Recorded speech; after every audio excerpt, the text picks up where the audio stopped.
Hey guys, tonight we're going to talk about words. Specifically, a word that you probably use without much thought. A word that is central to our idea of morality, healing, and faith. The word forgiveness. It seems so simple, so universal. But what if you found yourself in a world, in a culture, where that word and the entire concept behind it simply didn't exist? What do you do when the most important idea you have to share is untranslatable? Tonight, we're journeying into the heart of the Amazon rainforest in the 16th century, to follow a brilliant and determined missionary who had to invent a word for grace. It's a quiet story about the immense power of language to shape reality. And it's a story of God you don't know. So, before you get comfortable, take a moment to like the video and subscribe, but only if you genuinely enjoy what I do here. It's a small, quiet gesture that helps this community of late-night history wanderers grow. And as always, I love seeing where you're all listening from. Go ahead and drop your city or country and the time in the comments. It's a wonderful way to feel connected in our shared stillness. Now, dim the lights, maybe turn on a fan for that soft background hum,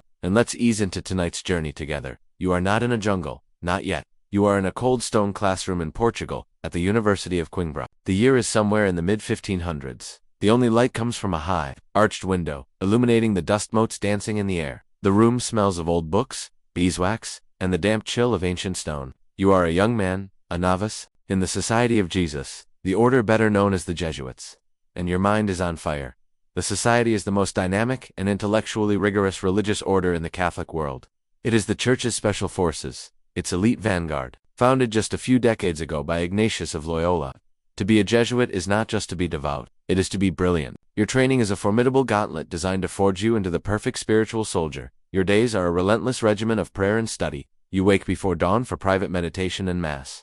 Then the academic work begins. You spend hours mastering Latin and Greek, the languages of Scripture, and the classics. You study rhetoric, the art of persuasive argument. You delve into the dense, logical structures of Thomistic philosophy and theology, learning to defend your faith. With the precision of a master swordsman, your mind is being honed into a sharp, analytical tool. But your training is not just intellectual, it is deeply spiritual. Every day you practice the spiritual exercises designed by Ignatius himself. They are a month-long series of intense, imaginative meditations. One day, you might spend hours vividly imagining the horrors of hell, feeling the heat of the flames, smelling the sulfur. The next day, you might be asked to imagine yourself as a disciple, walking beside Christ through the hills of Galilee, hearing his voice, feeling the dust of the road on your feet. It is a powerful, immersive technique designed to forge an unshakable personal connection with God. It's less like reading a book and more like deep immersion virtual reality for the soul. And woven through all of this training is a single, driving purpose: to go out into the world and set it all on fire with the love of God.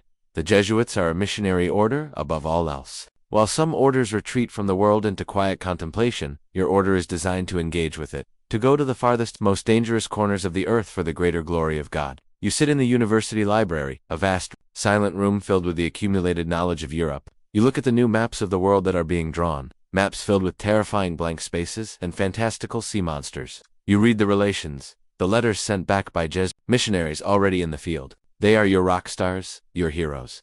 You read the letters from Francis Xavier in India and Japan, from missionaries in the Congo, and from those who have just begun to penetrate the vast, unknown continent of South America.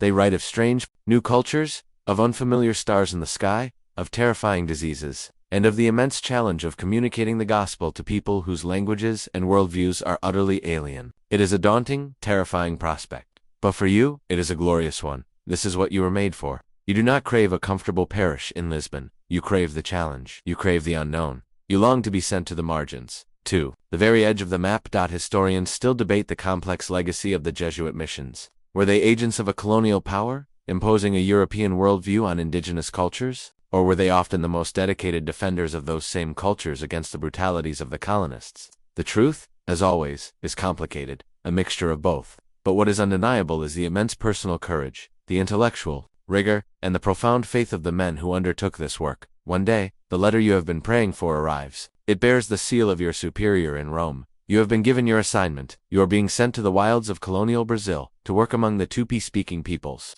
You kneel in your cold stone cell, and you give thanks. Your long, hard training is over. Your real education is about to begin. The day of your departure arrives. You walk through the familiar streets of Lisbon one last time, making your way to the bustling port. The air is filled with the smells of tar, salt, and exotic spices from returning cargo ships. You stand on the stone quay and look at the ship that will be your home for the next several months. It is a caravel, a small high-decked, and frighteningly fragile-looking vessel for the task of crossing the vast, monstrous Atlantic.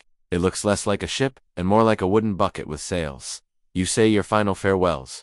You board the ship, and you find your space below decks. The journey is a long, slow, and deeply unpleasant ordeal. Your world shrinks to the groaning timbers of the ship, the constant dampness, and the inescapable stench of bilge water, unwashed bodies, and seasickness. You are crammed into the dark, cramped space with rough sailors, a few colonial officials, and a handful of other missionaries. The food is a monotonous diet of hardtack biscuit of bread, so hard it could be used as a weapon, and salted, dried meat that is often teeming with maggots. You pass the long days with your regimen of prayer and study, but it is a constant struggle against the chaos of the ship. You try to meditate, but you are distracted by the shouts of the sailors and the endless creaking of the ship's rigging. You try to read your breviary, but the dim swinging light of a single lantern makes your head spin. Storms toss the small ship about like a toy, the waves crashing over the deck, the wind howling and the rigging like a banshee. In those moments, you are certain you will die, that this wooden shell will be torn apart and you will be swallowed by the black, churning water. It is a powerful lesson in humility and utter dependence on God. After 2, perhaps 3, agonizing months, a sailor high in the rigging cries out, "Terra,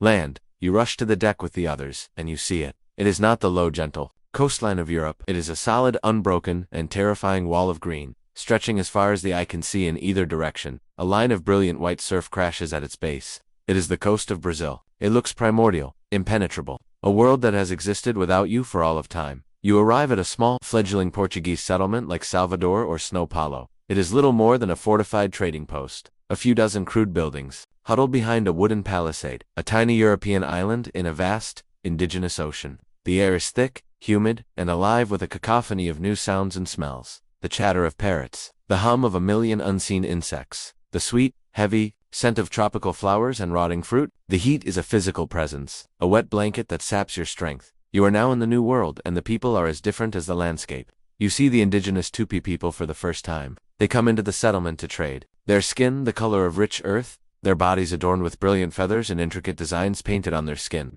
They move with a grace and confidence that speaks of a life lived in deep connection with the forest. They speak a language that sounds to your European ears like the chattering of birds, a torrent of soft guttural sounds and melodic vowels. It is beautiful and utterly incomprehensible. You have spent years mastering Latin and Greek, languages with ancient grammars and vast libraries of texts. Here, you are rendered an illiterate child. You can point, you can gesture, but you cannot truly speak. You cannot ask a question. You cannot explain who you are or why you have come. You cannot even begin to speak of the complex theological truths you have traveled thousands of miles to share. Historians still discuss the profound culture shock these first missionaries must have experienced. They were some of the most educated men in Europe, masters of logic and rhetoric, and they were suddenly rendered helpless, their greatest tools useless. They had come to teach, but they quickly realized that first, they must learn. They must become students of this new world, this new language, this new way of being. You sit in the simple thatched roof hut that serves as your new home. A gecko chirps on the wall. A massive iridescent blue butterfly flits past the doorway. You open your notebook to a clean, fresh page. Your mission is clear. Before you can build a church, before you can save a single soul, you must first do something much more fundamental. You must learn the words. Your Jesuit training taught you how to deconstruct a language, how to master its grammar, its syntax, its vast and subtle vocabulary. But that training assumed one fundamental thing, that the language had been written down. It assumed there were books, texts, a pre-existing structure you could analyze. Here, in the heart of the rainforest, you face a challenge for which your European education has left you completely unprepared. The language of the Tupi people, a language as rich and complex as the ecosystem around you, has no written form. It exists only on the air, in the breath of the people who speak it. It is a language of sound, not of symbols. Your first task is simply to listen. You must become a child again. You spend your days in the Tupi village, a quiet, observant shadow. You sit by the communal fire. You watch the women prepare manioc root. You follow the men on their hunting trips. And you listen. You listen with an intensity you have never known before. You are not just listening for words. You are listening for patterns, for rhythms, for the melodic rise and fall of questions and commands. At first, it is just a wall of beautiful, incomprehensible noise, the hummingbird's language, as one missionary called it, but slowly, very slowly, a few patterns begin to emerge. You learn through context and repetition. A mother points to the great river and says a word. A child points to the sky and says another. You begin to connect the sounds to the things. You carry a small notebook with you at all times. You are not writing in Tupi, not yet. You are writing in Portuguese, attempting a crude phonetic transliteration of the sounds you hear. You write down the word for water, for sun, for fish, for jaguar. Your first vocabulary list is a collection of simple, tangible nouns. But abstract concepts are a different matter entirely. How do you ask for the word for love, or justice, or soul? You cannot simply point to them. You must wait, and watch, and listen, hoping to overhear the word used in a context that makes its meaning clear. It is a slow, painstaking process of linguistic detective work. You find a key informant, a Tupi individual who is curious about you and your strange world. Perhaps a young man who is not afraid to spend time with the pale stranger. You sit with him for hours. You point to your own eye. He says the Tupi word. You write it down. You point to your nose. He says the word. You write it down. This is how you build your vocabulary. One body part, one cooking pot, one jungle animal. At a time, you quickly discover that this language is structured in a way that is profoundly different from the European languages you know. It isn't a agglutinative language. It builds complex ideas not by stringing together separate words, but by adding a long series of prefixes and suffixes onto a single root word. A single, terrifyingly long Tupi word might contain the meaning of an entire English sentence. For your mind, trained in the logic of Latin and Greek, this is a disorienting and deeply challenging new system to learn. Historians still marvel at the linguistic achievements of these early Jesuit missionaries. Men like José de Anchieta, who would become known as the Apostle of Brazil, arrived with no training in field linguistics, no concept of phonetics, and yet, within a few years, they were composing hymns and plays in fluent Tupi. Their ability to hear, analyze, and codify a completely alien language, with no tools but their own sharp minds and immense patience, is a testament to the rigor of their Jesuit training and the depth of their commitment. After months, perhaps years, of this painstaking work, you have filled your notebook, you have hundreds of words, you have begun to understand the basic grammar, you can now hold a simple conversation, you can ask about the weather, you can tell a simple story, you have, against all odds, learned the hummingbird's language, and now, you are ready to begin the even greater task for which you came, to take this beautiful, ephemeral, spoken language and, for the first time in its history, give it a written form. You are ready to build your dictionary. You have learned to speak. You can now communicate, you can understand, you can ask questions. But your mission requires more than just conversation. It requires a tool for teaching, for translating, for building a permanent bridge between your two worlds. You must take the beautiful, fleeting, spoken language of the Tupi and give it a solid, lasting, written form. You must create a dictionary. This is a monumental undertaking. You are not just translating words, you are attempting to impose the structure of a European alphabet onto a completely non-European soundscape. You sit at your simple wooden desk in your hut, the sounds of the rainforest all around you. Your tools are simple: a stack of precious, imported paper, a quill pen you have fashioned from a bird's feather, and a pot of ink made from crushed charcoal and tree sap. The work is slow, methodical, and deeply intellectual. You begin by creating a Tupi Portuguese section. You go through your notebooks, filled with the hundreds of words you have painstakingly collected. You organize them alphabetically, based on your phonetic spellings.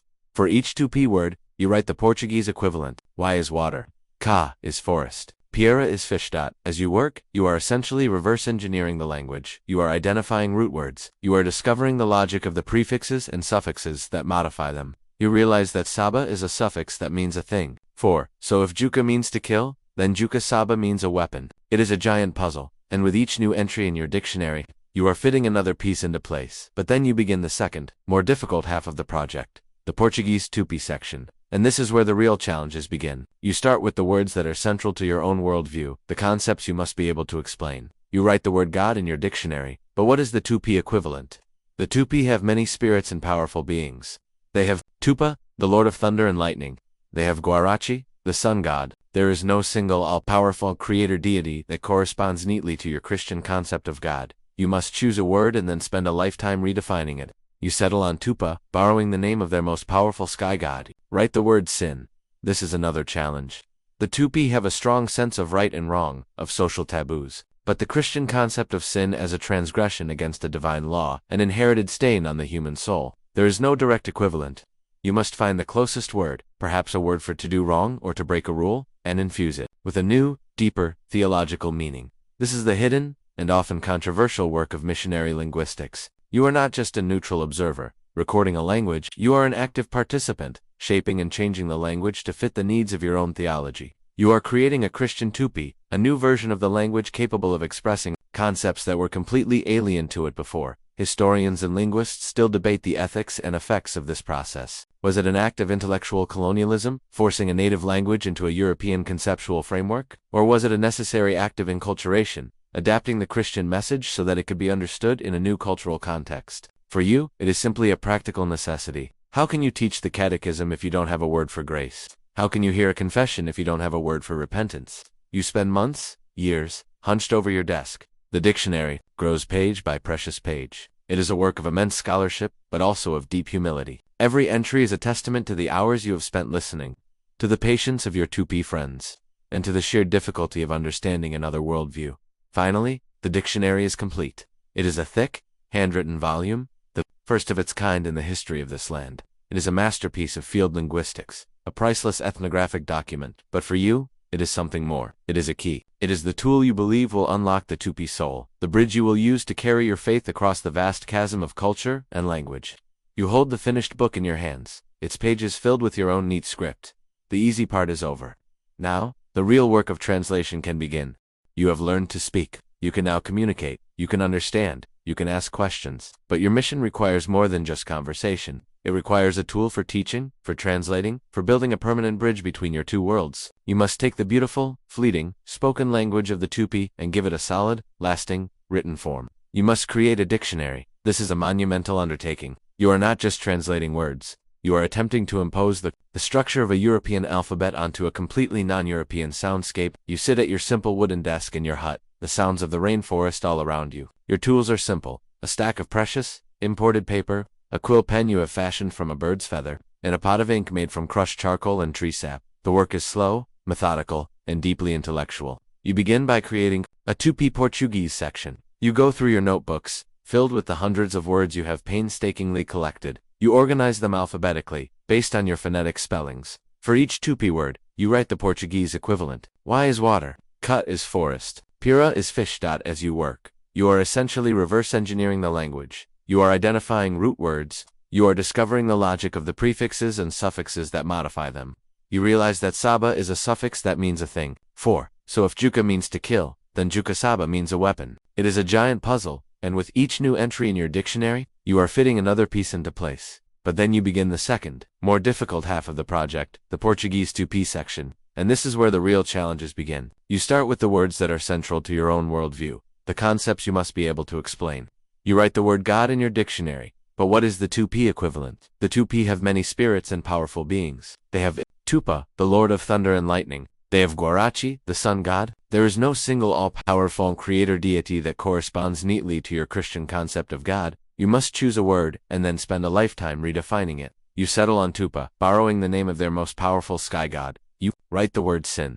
This is another challenge. The 2P have a strong sense of right and wrong, of social taboos, but the Christian concept of sin as a transgression against a divine law, an inherited stain on the human soul, there is no direct equivalent. You must find the closest word, perhaps a word for to do wrong or to break a rule, and infuse it with a new, deeper, theological meaning. This is the hidden, and often controversial, work of missionary linguistics. You are not just a neutral observer, recording a language. You are an active participant, shaping and changing the language to fit the needs of your own theology. You are creating a Christian 2P, a new version of the language capable of expressing concepts that were completely alien to it before. Historians and linguists still debate the ethics and effects of this process. Was it an act of intellectual colonialism, forcing a native language into a European conceptual framework? Or was it a necessary act of enculturation, adapting the Christian message so that it could be understood in a new cultural context? For you, it is simply a practical necessity. How can you teach the catechism if you don't have a word for grace? How can you hear a confession if you don't have a word for repentance? You spend months, years, hunched over your desk. The dictionary grows, page by precious page. It is a work of immense scholarship, but also of deep humility. Every entry is a testament to the hours you have spent listening, to the patience of your 2P friends, and to the sheer difficulty of understanding another worldview. Finally, the dictionary is complete. It is a thick, handwritten volume, the first of its kind in the history of this land. It is a masterpiece of field linguistics, a priceless ethnographic document. But for you, it is something more. It is a key. It is the tool you believe will unlock the 2P soul, the bridge you will use to carry your faith across the vast chasm of culture and language. You hold the finished book in your hands, its pages filled with your own neat script. The easy part is over now. The real work of translation can begin. Asterisk, your dictionary is your proudest achievement, a testament to years of patient, scholarly work. You feel you have finally built the bridge between your two worlds. You can now begin to translate the core tenets of your faith, the concepts that are the very foundation of Christianity. You turn to a new, clean page in your notebook, and you write down the most important words, the ideas that are essential for salvation. You write love, faith, hope, grace. You find two P words, or combinations of words, that seem to be close equivalents for these. The two P's certainly know love, and they have faith in their own spirits. The concepts are not identical, but the bridge of language seems to hold dot, and then you write the word that is central to the entire Christian story of redemption. It is the word that underpins the sacrament of confession, the concept of the crucifixion, and the very nature of God's relationship with humanity. You write the word forgiveness. You go to your 2P friend, your trusted linguistic informant. You try to explain the concept, you tell a story. Imagine, you say, that a man from my village steals my canoe. But later, he comes to me, and he is truly sorry for what he has done. He has not brought the canoe back. Perhaps it is lost, but he is sorry.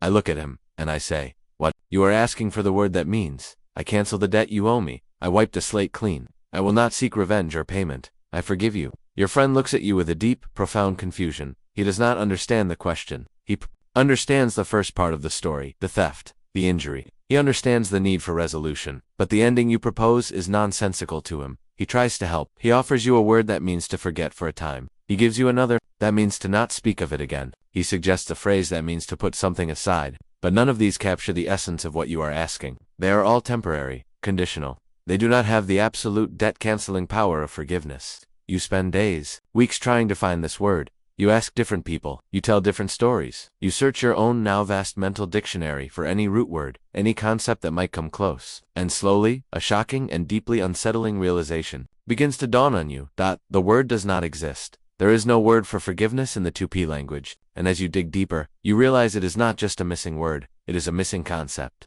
The entire moral universe of the 2P is built not on forgiveness, but on a deeply ingrained system of reciprocity and balance. It is a world of cosmic justice, not of grace. If a man from another clan harms you, you and your clan are honor-bound to seek revenge, to harm him back in equal measure. This is not seen as a savage or sinful act. It is the primary way of restoring order and justice to the world. If a debt cannot be paid back through revenge, it must be paid through compensation with goods, with service, or in extreme cases, with a life. A wrong deed creates a debt in the universe, and that debt must be paid. The idea of simply erasing it, of unilaterally canceling the debt without any payment, is illogical. It would leave the universe out of balance. Historians and anthropologists still debate the nuances of these indigenous justice systems. They were far more complex than simple eye-for-an-eye revenge. But the core principle of reciprocity was incredibly strong.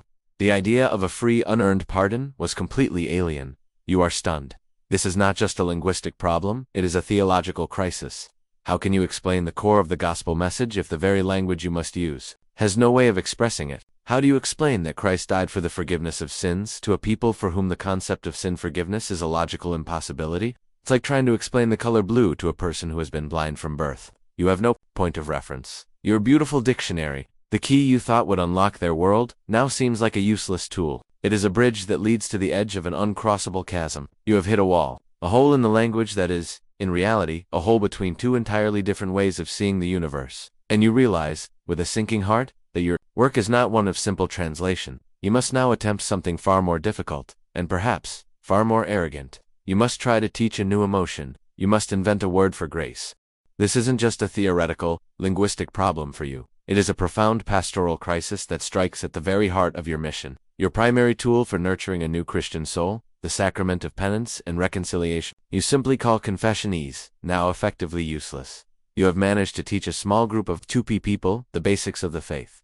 They are your first potential converts. You have taught them the stories of the Gospels, the life of Jesus, the 10 Commandments. And now, the time has come to introduce them to this central sacrament of healing. You try to explain the process. You tell them that when they have done something wrong, when they have broken one of God's commands, they can come to you, the priest, and confess their sin. And if they are truly sorry, you, acting in the person of Christ, will absolve them. You will grant them God's forgiveness. The 2P catechumens are willing, they are devout, they trust you. A young man comes to you. He wants to make his first confession. He kneels before you in your small, makeshift chapel, and he waits. But he says nothing. You gently prompt him. Tell God what you have done wrong, you say. The man looks at you, confused. He can tell you. If he has stolen a neighbor's fish trap, He can tell you if he has been lazy in his work. But the abstract concept of sin, as an offense against a distant, all-powerful sky god, is still a difficult idea, but the real problem comes at the end. Let's say the man confesses that he has shown disrespect to his elders. You give him his penance, perhaps to say a few prayers. And then comes the moment of absolution.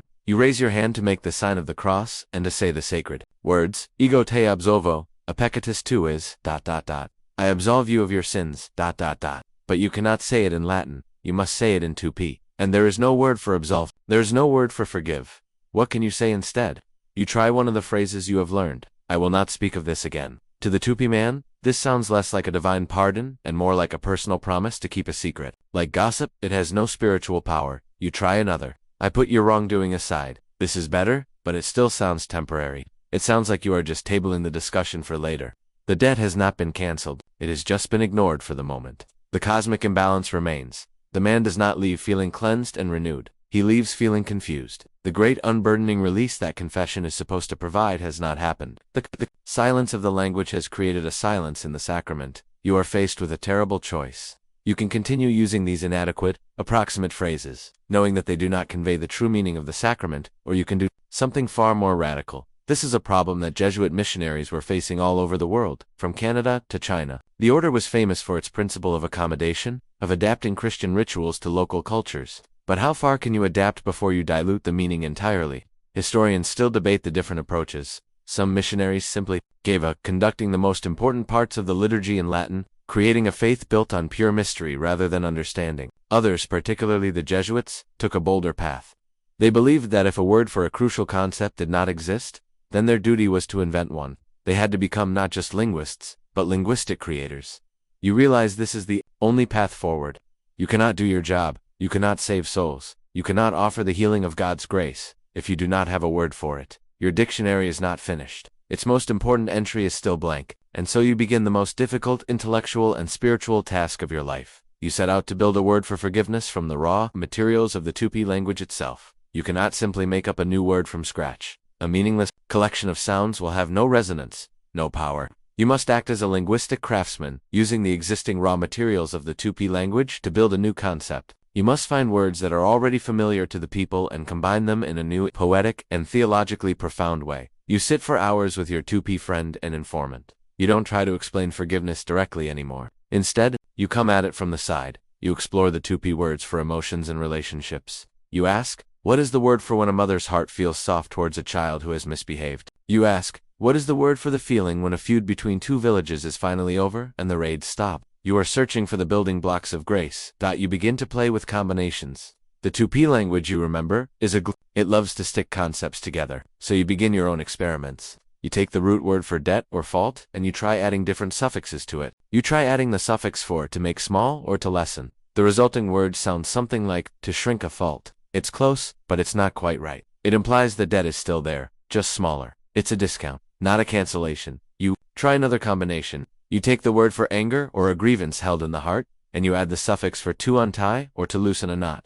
This is a beautiful image. It suggests the untangling of a long-held grudge. It speaks of peace and release. It is a powerful concept, but it is focused on the feelings of the person who was wronged. It doesn't capture the divine top-down action of God erasing the sin itself. Then you stumble upon a truly powerful combination. It is a phrase, a new way of stringing together old words. The exact phrase used by the historical missionaries is lost to time, but it would have been something like this. Isk ni moep. Let's break that down. This is what the missionaries, with their deep knowledge of both Latin theology and Tupi grammar, were able to construct. Isk is a word that means pain or suffering, but also a cause of sorrow. It's the initial wrong deed. Nemo is a suffix that means to make something happen to something else.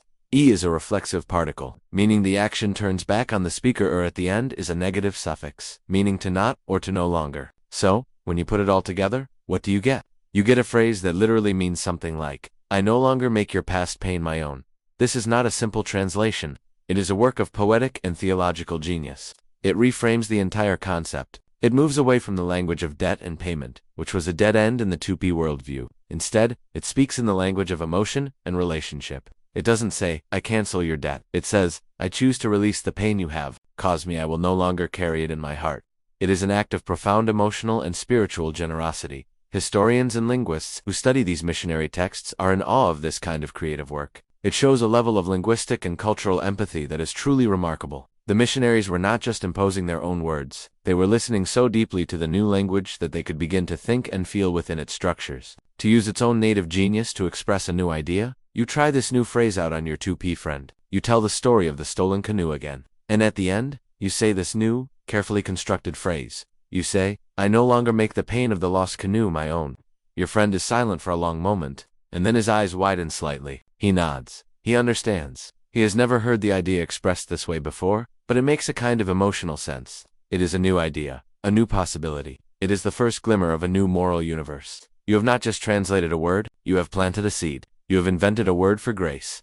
You have the word. You have forged it, carefully and prayerfully, from the raw materials of the 2P language. It is a beautiful, poetic, and theologically rich phrase. But a word is just a container. Now comes the infinitely more difficult task, filling that container with meaning. You have to teach not just a new vocabulary item, but an entirely new way of feeling, a new emotional possibility. You begin with the children. Their minds are more flexible, less bound by the rigid logic of reciprocity that governs the adult world. You gather a small group of them, in the shade of a large tree. You don't start with a formal lesson on theology, you start with a story. You tell them a simplified version of the parable of the prodigal son. You speak of a young man who takes his father's inheritance, wastes it all on foolish living, and returns home, shamed and hungry. You ask the children, what should the father do? According to the logic they have always known, the father should punish the son, or at the very least, make him work as a servant to pay back the debt he owes. But in your story, the father does something shocking. He runs to his son, he embraces him, he puts a fine robe on his shoulders, and he throws a great feast to celebrate his return. He doesn't just put aside the wrong, he joyfully and completely erases it. He no longer makes his son's pain his own. The children listen, their eyes wide. It is a strange and beautiful story. It is a story about a kind of love they have not seen before, a love that is not based on what you deserve, but on what you need. Next, you must try to teach the adults. This is harder. Their worldview is more established. You start to incorporate the new word into your sermons, your translations of the Bible. When you read the story of Jesus on the cross, you now have a way to translate his famous words, Father, as Nemo ugged them, for they know not what they do. You are planting the word into the most sacred parts of the story, hoping it will take root. But you know that words alone are not enough. You must demonstrate the meaning of the word. Through your own actions, this becomes the guiding principle of your mission. You must become a living example of forgiveness. When a villager, in a moment of anger, insults you or steals something from your small hut, you do not retaliate. You do not demand compensation. You publicly and quietly no longer make the pain your own. This is a shocking and, for some, a confusing response. At first, it might be seen as weakness. But over time, as you consistently respond to injury with grace, it becomes a source of fascination, and then, of respect. Your actions are giving weight and meaning to the strange new word you have invented. Historians who study the Jesuit missions note that this was a common and powerful strategy. The missionaries' personal conduct, their patience, their humility, their refusal to engage in the endless cycles of reciprocal violence was often their most effective sermon. They didn't just preach the gospel, they lived it, often at great personal risk. But the ultimate test comes when you must ask the 2P to practice this new concept themselves. You must try to mediate a dispute between two warring clans. One clan has suffered a loss. Their honor, their sense of cosmic balance, demands revenge. You go to them, and you speak of this new possibility. You speak of untying the knot of grievance. You speak of absorbing the pain rather than reflecting it back. This is the most dangerous work of all. You are asking them to abandon a tradition that is central to their identity, to their very understanding of justice and honor. It is an almost impossible request. Sometimes you fail. The cycle of violence continues. But sometimes, very rarely at first, you succeed. Two old warriors, enemies for a lifetime, agree to meet. They will not forget the wrongs of the past. But they will, for the first time, agree to no longer make the pain their own. In that moment, in that small, fragile truce, the new word becomes real. It leaves the pages of your dictionary and enters the world of human hearts. It is a quiet, world-changing event. Teaching a new way of life is almost impossible when your students are constantly scattered, threatened, or at war. You realize that to build a new kind of society, you must first build a new kind of town. You need a sanctuary, a place where the 2P can live and learn this new faith in peace. Protected from the corrupting influence of the Portuguese colonists and the constant threat of intertribal warfare. This is the beginning of one of the most ambitious and controversial social experiments in history, the Jesuit Reductions. You and your fellow Jesuits secure a large grant of remote, inaccessible land from the Portuguese crown, deep in the interior, far from the coastal settlements. And here, you begin to build. You do not build a Portuguese colonial town. You build something new, a unique fusion of European design and indigenous lifestyle. The town, or reduction, is laid out with a geometric precision that would have made a Roman engineer proud. At its center is a vast, open plaza. On one side stands a large, beautiful church, built by the Tupi themselves under your guidance. Often decorated with a stunning blend of Catholic imagery and native, artistic motifs, on the other sides of the plaza are long, communal longhouses where the families live. Storehouses for grain, workshops, and a house for you and the other 1 or 2 Jesuits who run the entire operation. Life in the reduction is orderly and structured. The day is marked by the ringing of the church bell, calling the community to prayer in the morning and evening. The men work in the communal fields, growing not just their traditional manioc and maize, but also new crops you have introduced. The women work at looms, weaving cotton. Children attend school, where you teach them to read and write in their own Tupi language, using the alphabet and the dictionary you have created. It is a self-sufficient, utopian Christian community, a city of God carved out of the jungle. This is not a military dictatorship. You and your fellow Jesuits rule by persuasion and respect, not by force. The Tupi have their own mayor and town council, who manage the daily affairs of the community. Your role is that of a spiritual father, an advisor, a teacher. It is a strange, delicate balance of power, a benevolent, theocratic republic. Historians have fiercely debated the nature of these reductions for centuries. Were they enlightened socialist utopias, protecting indigenous people from the horrors of colonialism and preserving their language and culture? Or were they paternalistic, authoritarian enclaves, designed to erase traditional beliefs and turn the Tupi into a docile, Europeanized workforce? The truth, as always, is complex and lies somewhere in between. For you, the motivation is simple. You are trying to create a sanctuary. The greatest threat to your flock is not the jaguar or the snake, it is the bandeirantes, the so-called pioneers from the Portuguese settlement of São Paulo. They are not pioneers. They are slave raiders. They are ruthless gangs of adventurers who roam the interior, hunting for indigenous people to capture and sell to the booming sugar plantations on the coast. They are the wolves, and your reduction is the sheepfold. The remote location of your reduction, its disciplined organization, and the fact that you have the nominal protection of the Portuguese king, offers a degree of safety. The band are less likely to attack a well-organized, officially sanctioned Jesuit mission than a scattered, defenseless village. You stand in the plaza in the evening, as the last light of the sun filters through the jungle canopy. You hear the sound of the evening hymn being sung in the Tupi language from the church. You see the families gathering in their homes. You see the storehouses, full of a communal harvest. For a moment, it feels like it is working. It feels like you have managed to build a small, fragile pocket of peace, order, and faith in a world of chaos and violence. It is a new Jerusalem, a tiny, precarious echo of the perfect city you read about in your holy books. But you know that the walls of this city are very thin, and the wilderness outside is full of dangers, both ancient and terribly new. You have built a town, you have taught a language, you are preaching a new faith, but you quickly discover that the most powerful tool of communication you possess is not your dictionary, not your logic, not your carefully crafted sermons. Is music that your Jesuit training included a solid grounding in sacred music? You know the ancient, solemn melodies of Gregorian chant, the backbone of the Church's liturgy? And you have brought this music with you, but you also brought something else, something new and revolutionary. The instruments and the complex, polyphonic music of the European Baroque. You have brought violins. In the workshops of the reduction, you and the other Jesuits, using your knowledge of European instrument making, teach the Tupi craftsmen how to build their own. They are brilliant woodworkers, and they quickly learn to fashion beautiful violins, cellos, and harps from the rich hardwoods of the rainforest. It is a strange and beautiful fusion in Italian instrument design, built from Brazilian rosewood, played by a Tupi musician, and when they play, the result is astonishing. The Tupi people, you discover, have a profound innate musicality. They learn to play these complex European instruments with a speed and a passion that leaves you speechless. Soon, your small mission church has an entire orchestra, but the real power comes when they sing. You organize a choir. You teach them the music of the European masters, the complex, soaring harmonies of Palestrina or Victoria. The sound that fills your new church is unlike anything you have ever heard. It is the sound of European sacred music, the high art of the Renaissance, being sung with a heartfelt, passionate, indigenous voice, deep in the heart of the Amazon rainforest. It is a sound of almost impossible beauty, a perfect synthesis of two worlds. Music becomes your universal language. It is the bridge that truly connects you. You can spend weeks trying to explain the theological concept of the Holy Trinity and be met with blank stares. But when the choir sings a beautiful, three-part motet, the people can feel the harmony, the way three separate voices can blend to create a single, perfect chord.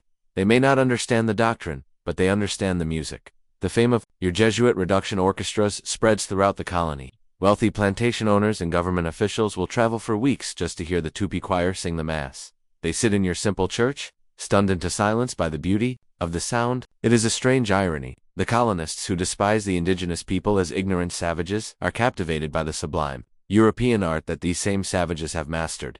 Historians still marvel at this unique chapter in musical history. The Jesuit missions of South America became great conservatories of Baroque music. They preserved and performed the works of European composers that were sometimes forgotten in Europe itself. The inventory of one mission library listed more than 1,000 musical scores. It's a bit like discovering that a remote, isolated town in the middle of nowhere has, for some reason, become the world's leading center for performing experimental opera. You use music for everything. You compose simple hymns in the Tupi language, setting the core tenets of the Catechism to memorable, singable tunes. You realize that a child who struggles to memorize a Bible verse can learn it in 5 minutes if it's set to music. The orchestra doesn't just play for Mass. It plays for feast days, for processions, for every important moment in the community's life. You stand at the back of your church during the Sunday service. The orchestra is playing. The choir is singing a soaring, beautiful Kyrie Eleison. The sound fills the great church, the notes of the violins echoing in the high thatched roof, and you see the faces of the Tupi congregation. They are completely captivated, their hearts lifted by the power and the passion of the music. In this moment, there is no language barrier. There is no cultural divide. There is only the shared, transcendent beauty of the sound. You have found a language that needs no dictionary. Asterisk, the harmony you have created within the walls of the reduction, the beautiful music, the orderly fields, the shared life of prayer feels like a fragile paradise. You have built. The raid is over. The banderantes are gone, leaving a trail of smoke and sorrow. You and the other survivors walk through the wreckage of your sanctuary. The silence is heavy, broken only by the soft weeping of those who have lost a husband, a wife, a child. The carefully constructed world of peace and order has been shattered, and in the aftermath, you are faced with the most severe test of your faith, and of the new word you have so painstakingly tried to teach. You gather the remaining people in the ruins of the church. Their faces are a mixture of grief, fear, and a new, hard emotion you have not seen before, a deep, cold anger. An elder of the community, a man whose son was just dragged away in chains, stands up. He looks at you, and his voice is low and steady. "Father," he says, "we will hunt them. We will find these men. We will restore the balance." He is speaking the old language of his ancestors. He is speaking of the sacred duty of reciprocal justice. An immense wrong has been done, a debt of blood has been incurred, and it must be paid. His words are not a question, they are a statement of moral fact. And now you, the man of God, the teacher of a new way, must stand before them. What can you possibly say? Do you speak to them of forgiveness? Do you use your carefully crafted phrase to no longer make the pain your own? In the face of this raw, gaping wound, the very idea seems obscene, a mockery. How can you ask this man to release the pain of his stolen son? How can you tell this community to unilaterally cancel a debt of such magnitude?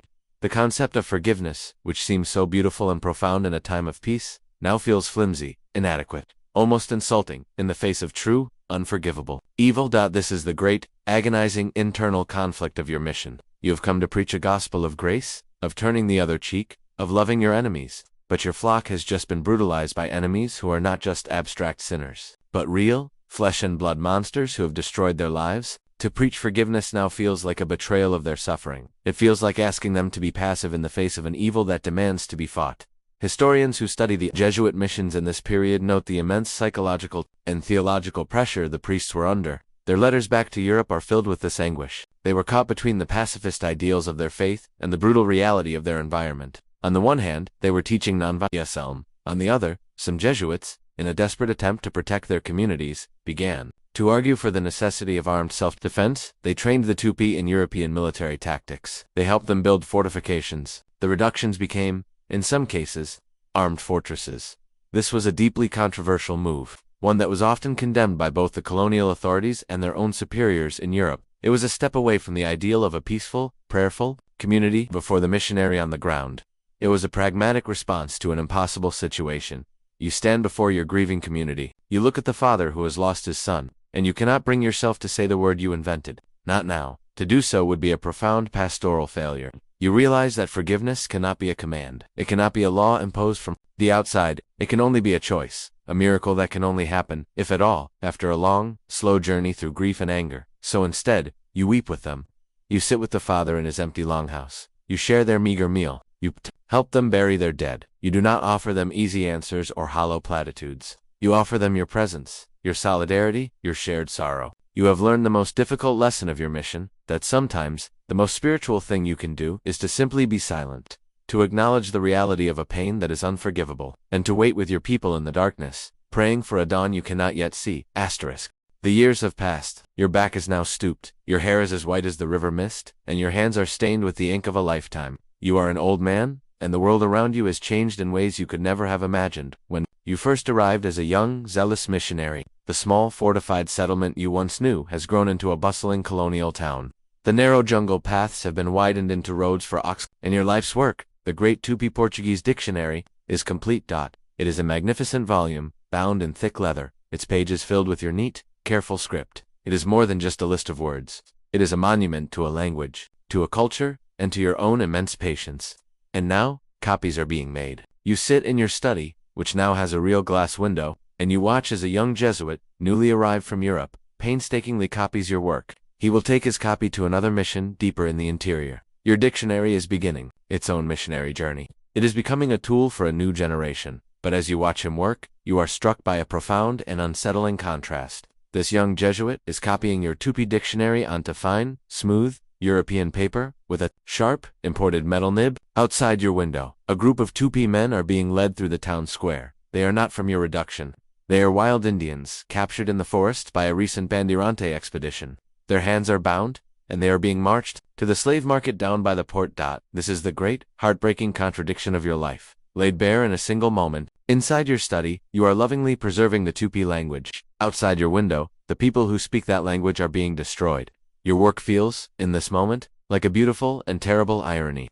You are writing the grammar of a vanishing world. You are creating a perfect, detailed memorial for a culture that your own people are erasing. You think about your word for forgiveness, that poetic phrase you so carefully constructed. The young Jesuit in front of you copies it into his new book. To him, it is just another entry, a piece of linguistic data. He cannot know the years of struggle, the theological crises, the patient conversations that went into its creation. He cannot know the impossible weight you tried to place upon it. The very success of your dictionary now feels ambiguous. It has become an essential tool for the colonial administration. Government officials use it to communicate their demands. Merchants use it to haggle for goods. And other missionaries, perhaps less empathetic than you, use it to impose their theology more efficiently.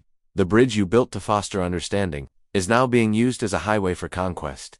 Historians will later debate this legacy endlessly. They will praise your work as a priceless linguistic and ethnographic treasure. They will note that without dictionaries like yours, dozens of indigenous languages would have vanished without a trace. They preserved a world, even as the world itself was being lost. But they will also critique the very nature of the project. They will argue that the act of writing down an oral language, of fitting its fluid sounds into the rigid boxes of a European alphabet, is an act of containment, of fossilization. You have preserved the language, yes, but you have pinned it down, like a butterfly in a display case. You have saved its form, but perhaps at the cost of its living spirit. You close your eyes. The scratching of the young scribe's pen the only sound in the room. You have done what you believed was right. You have followed your faith and your intellect to the very edge of what is possible. You have created a work of genius, a work that will outlive you by centuries. But as you see the line of shackled men being led past your window, you are left with a quiet, sorrowful, and unanswerable question. You have saved the words, but could you have done more to save the people who spoke them? Asterisk, the ink on your dictionary is dry. Your life's work is done. You are buried in the small cemetery behind the church you helped to build, your grave marked by a simple wooden cross. Your story, it seems, is over. But the story of your book, and of the word you invented, is just beginning. The Jesuit Reductions, those fragile utopias you fought so hard to build, do not last. In the 18th century, political tides turn. In Europe, the Society of Jesus falls out of favor with the crowns of Spain and Portugal. The Jesuits are accused of creating a state within, a state of hoarding wealth, and of arming the natives. In 1767, the order is brutally expelled from all of South America. The missionaries are arrested, their schools and churches abandoned. The reductions are left unprotected, and they are quickly overrun by the slavers and the jungle.